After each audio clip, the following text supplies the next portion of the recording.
Hindi man kasi kino-cover po ng media. Kailangan gawin ito ni Bongbong Marcos. Baka, yung mga accusations na wala siyang ginagawa.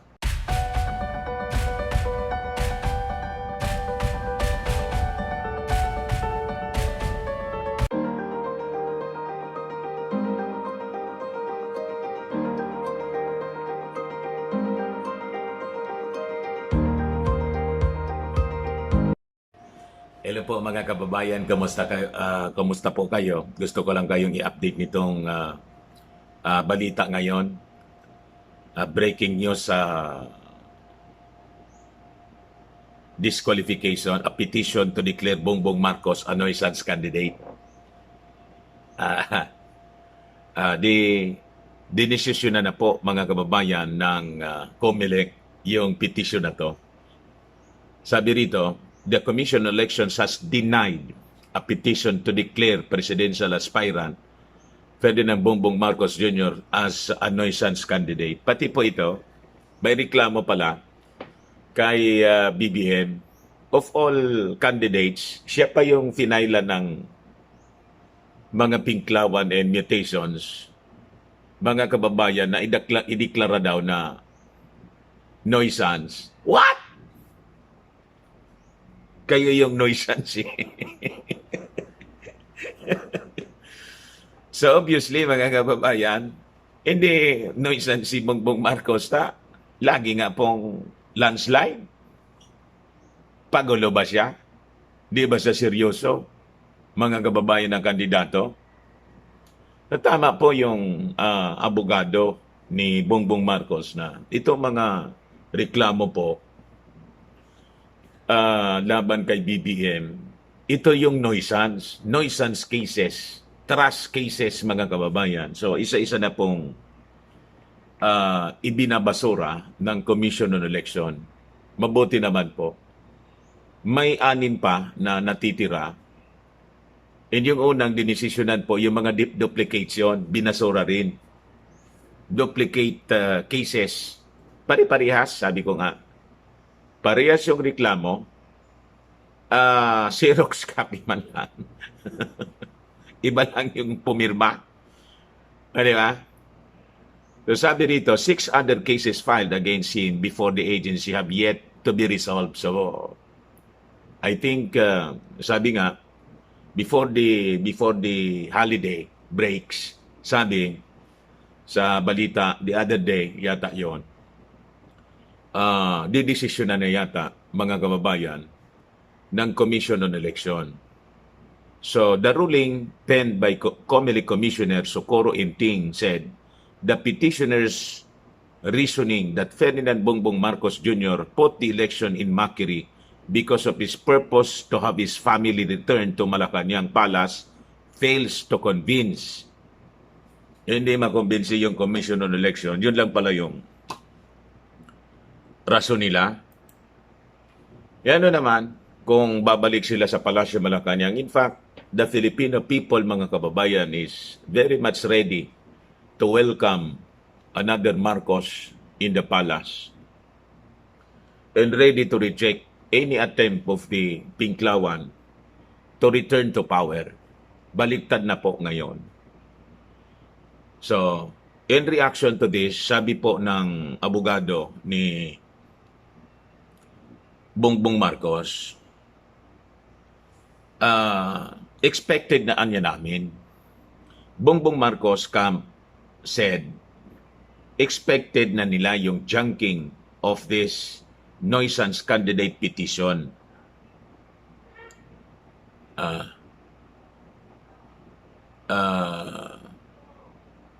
The dismissal of the petition seeking to declare him a nuisance candidate. Ano pa nga ba?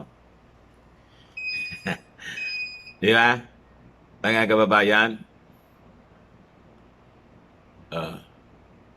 idagdag ko na po ito na ipaabot sa inyo. May pangitain po rito ang maganda. Kilala ninyo yung naka-red na yan? Yung isa dyan, si Bongbong Marcos.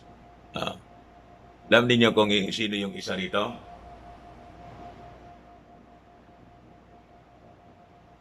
Si Marojas.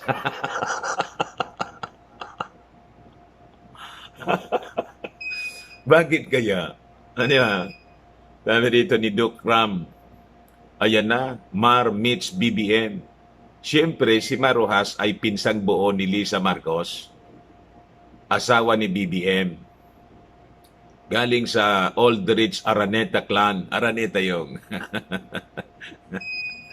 Araneta po yung napangasawa ni Bongbong Marcos, abogada. Ang bayaw ni BBM na asawa ng sister niyang si Irene Marcos ay pinsang buo din ni Lamar at attorney Lisa na isa ring Araneta. Oha! Kung gusto makarecover ni Marojas sa kanyang political career po, panahon na anyway, unity team po. Diba? Si GMA na kay Marojas na. Diba? Sino pa? Si ERAP, yung partido ni ERAP, na Marojas, kay Bongbong Marcos na. Pag hindi tinigilan ni yung pagiging dalawa, walang rason, mga kababayan, na, di ba? Nasa dugo ninyo na pangasawa yung Araneta. Ano pa? Pag ginawa yun ni Marojas, ngayon hindi siya kumandidato. Imagine, si Marojas po, top notcher siya noon, si Mr. Palengke, for senator. Kaya nga nag-attempt siya na tumakbong vice president. President sana muna. Di ba? Namatay si Cory.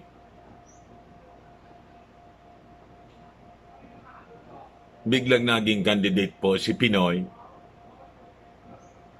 MBC Marojas, 2010.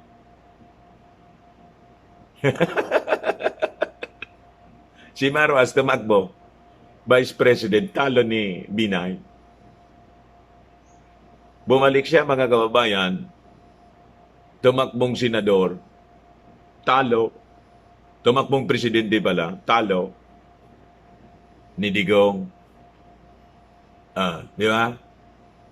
2016. Bumalik na 2018, mga kababayan, si Marojas, tumakbong senador, talo pa rin.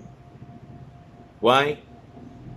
Kahit na nagpalit na siya ng kulay niya, ayaw na niya ng yellow, ginawa niyang white yung kung ano ng kulay sinusuot, hindi pa rin matanggal yung sumpa ng yellow. Yun din ang mangyayari ngayon.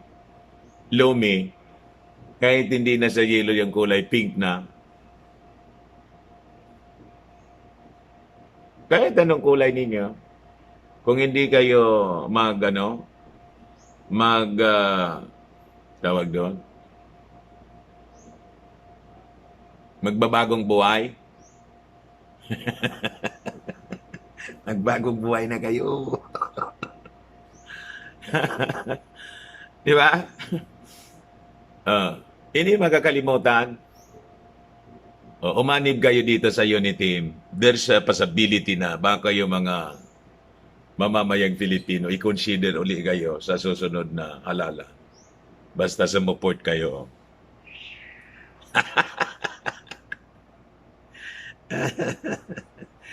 Ito yung mga pangitain, mga kababayan ngayon.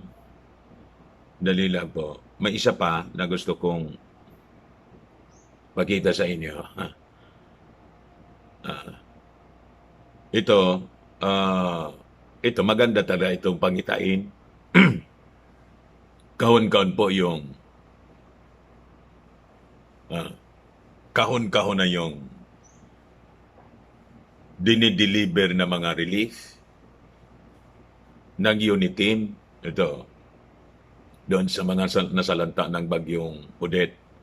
Look, Relief Operation Centers of BBM Zara Unit Team in Visayas and Mindanao are working round the clock to expedite dispatch of food items and other basic necessities to areas badly hit by Typhoon Odette. Relief items are on their way to southern Leyte, Butuan City, Bohol, Cebu, Siargao, Capiz, Negros Occidental in Masbate. Sabi po dito mga kababayan. Si Lomi, ah, ah, si Lomi mga kababayan, on the other hand, naging reporter na po. Nag-ikot-ikot siya, naging reporter siya. Tingnan mo mga binabalita ni Lomi. Ito pala po, isa pa. Yung youth groups ng BBM camp, nasa Iloilo na po.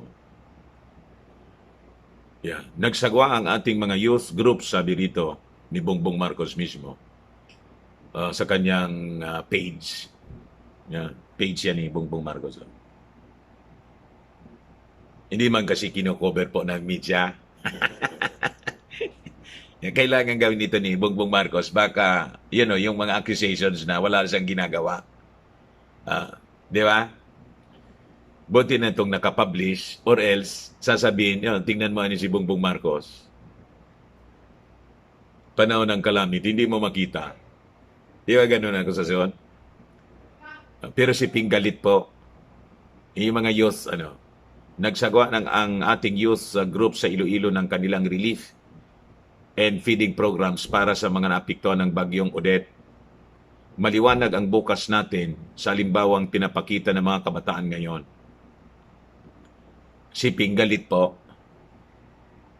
sabi ni Ping, calamity politics is lowest form of campaigning.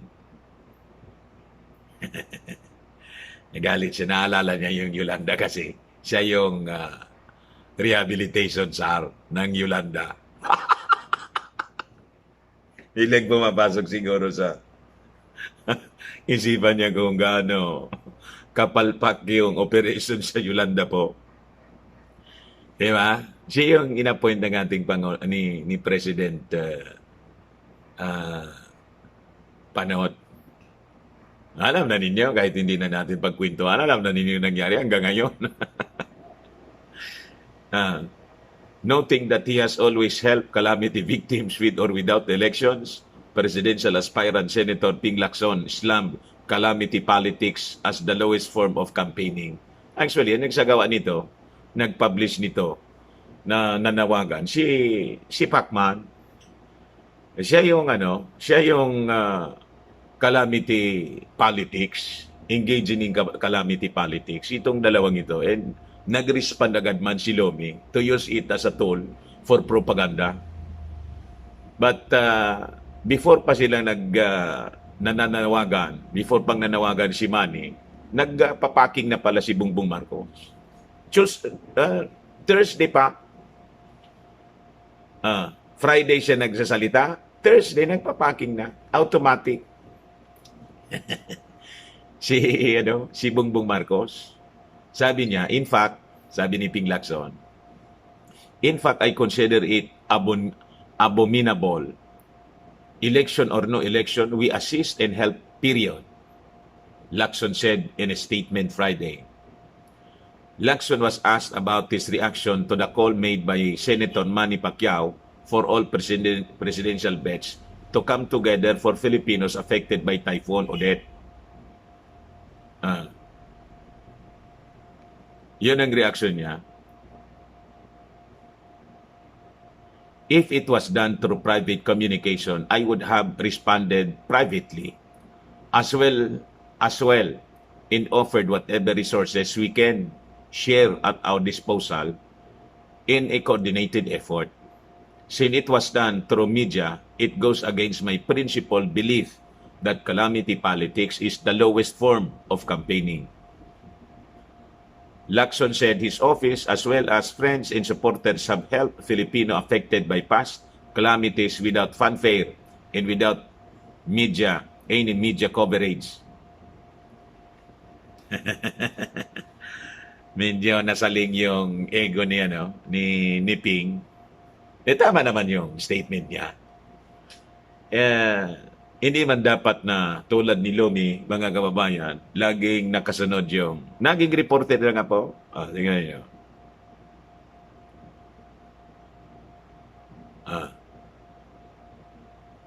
Ito yung unang report from Philippine Daily Inquirer. Series po ito, sabi dito. Bohol is still without electricity. Many areas still flooded. Sabi ni Lomi, naging reporter siya, dinidescribe niya kung ano yung mga... Of course naman, Lomi, yung bagyo, tumama pa lang, kailan yun? Sabado ngayon? Oh. Tumama pa lang gabing ano? Hindi gabi. Tumama pa lang Thursday, habang nagpapaking, tinatamaan yung Visayas and Mindanao ni Odette, nagre-repacking na ng tulong yung kampo ni Bongbong. Ikaw nagre-respond doon sa panawagan the following day ni Manny Pacquiao. And then so, natural, hindi man kaagad mai-restore yung electricity because of the, damage na napaka-tindi yung damage. Lahat na halat ng mga poste. Lahat nasira yung linya. Di ba? Common sense. Bohol is still without electricity. Alangan man the following day, mayroon ka agad na electricity. Meron bang ganon? Kahit nga yung dito sa amin, hindi ganito katindi yung last year. Hindi ganito katindi yung lakas ng hangin ni Odette. Ilang linggo kami rito. Mga 2 weeks siguro before na-restore yung serbisyo ng kuryente. And yung iba, 1 month. Basta lang siya may report mga kababayan for publicity. Ito yan talagang halatang halata na for calamity politics. Itong totoong calamity politics, Ping Lacson. Ito yun, tingnan ninyo. Sana man ito. Lumipat siya mga kababayan sa Cebu. Dumating na, sabi dito sa ABS-CBN report, nakatotok lagi. May naka-assign. Yan, sabi ko sa inyo. During election, ganun yan. May naka-assign. Nakakontrata yan. May kontrata yung coverage. Tingnan, dumating na si Vice President Leni Robredo sa Cebu na matindiring na pinsala ng Typhoon Odette. Ayon kay Robredo, patuloy na inaalis ang mga tutumbang poste at linya ng kuryente sa mga kalsada. Maba rin anya ang pila sa mga gas at water refilling stations. Ano Kalomi? Nagi kang reporter? Ang inaasahan sa iyo na mga Filipino, sabi mag-inspection ka doon, mga victims, gaano ka laki yung ibibigay na tulong sa kanila? Di ba? Hindi yung maging reporter. Hayaan mo na yung mga reporter sa mag-report niya.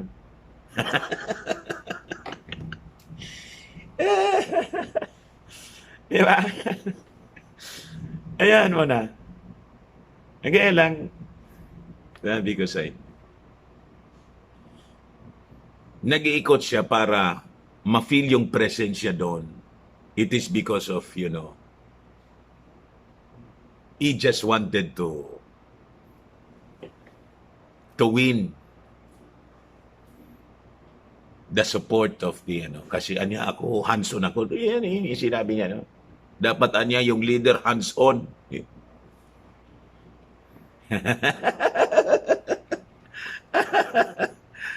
Yan ang advice sa kanya ng mga handlers niya. Sablay uli. You cannot micromanage, the operations of the office of the president. Hindi mo man pwedeng ikaw ang gagawa noon personal. Kaya nga may mga agencies in charge, DSWD, para sa relief operations. Di ba? Department of Health, para yung mga, kaya nga nainis ako po, doon sa balita na si Hero, ang nasa isip, yung tuklawan niya, baka niya na-damage at brown out, masira niya, tuklaw pa rin yun. Iniisip niya, sabi ko nga, dapat sakluluhan muna ninyo yung mga injured, mga sugatan. Sakluluhan din yung pamilya ng mga nangamatayan. Di ba? At kung kailangan ng mga gamot doon sa mga areas at malinis na tubig, di ba? That should be your concern as the leader of the Secretary ng Department of Health. Hindi yung pagbuka ng bibig mo, ay, yung baka niya nasira. Baka niya masira. Di ba? DPWH for the clearing operations. Hindi man yun kailangan. Yung presidente pa yung gagawa noon, mag-iisip noon. Ano ka? Hindi ka man mayor. Di ba?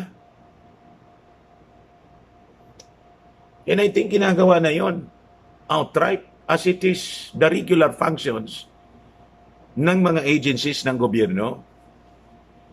Oh. Diba? Automatic yon. Yung DSWD may mga anda na yan na mga, because dati na siya prepositioned yung tawag doon. Prepositioned relief goods. Laging ganun po. Biglang interest siya, no? Si Lomi. Siya na yung gustong. That is, in bad taste, mga kababayan. Di ba? That is the function of this existing agencies ng ating gobyerno. Siya, as Vice President, she can augment, di ba, the relief operations. Tama yun, tutulong siya doon. Pero sabi ko nga, mga kababayan, dapat, ang una niyang ginawa, nag-allocate siya from her own budget or from her own pocket. Sitting Vice President siya. Ang ginawa niya, lumabas sa media, tapos nanawagan for fundraising siya, for donation. Sablay. Ay, isipin ng tao. Bakit ka nagpa-fundraising? Ano ka, radyo, television, newspaper? Pribado ka ba? Para mag-fundraising? Let people siguro help through your office. Pero kung yun ang unahin mo, mag-fund...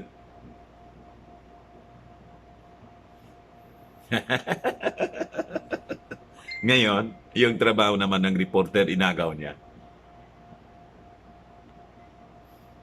Sigan ikot niya, sigan report. Yan. Ito yung tinatawag ni Ping. Si Bongbong Marcos not guilty of that.